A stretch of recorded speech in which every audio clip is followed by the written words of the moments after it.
Mayong hapon sa tanan. Ako'y motiwa sa balak sa akong kauban. Mapaman ko nung mag-edit. Uy, tiwaso na ako nagbasas. Ang Kanoy Tuisa. Kulig na kasaligan. Alang sa research, chemistry, physics. Puguban pa, nga siya lang ang nakapalo sa kamaturan.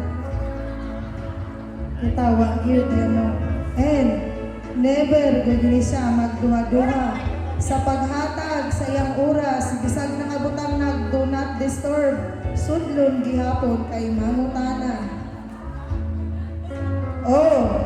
Ora mismo, bisag na siya ibuhaton, mutindo kung nakay pangayoon. Inana ka maayo. Yuyo, kasatanan. Kanamo, sa Science Department, ikaw man ang among amahan. Tinuod nga pagtagad, pagtabang, ang amo jud na batian. Tinuod jud na. Unsaon naman ni namo ron? Asa naman ni nangutana?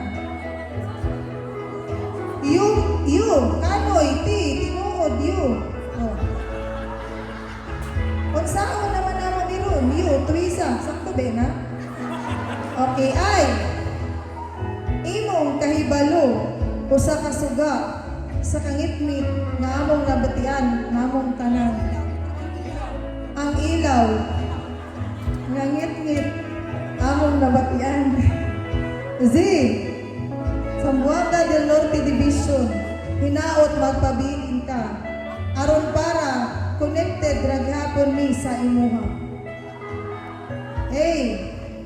Ang amo pagdayeg ug pasalamat sa Luigi Tuisa Kanoy, magpabiling buhi sa among kasing-kasing, kay ikaw ang usa ka magtutudlo, mananaligsik, leader, og daghan pa kay itong uban, di na nako mahurot.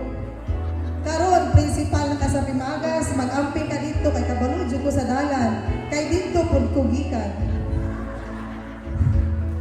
Ikaw nga matinud-anon, paghigala sa tanan, daghan king adjectives, murag maurotan, unyang alas 5 ta mo man. Kini ang imong ultimong maestra nga magbabala sa Science Department, Mildred Torilla Balmurida. Daghang salamat sa pagpamahal.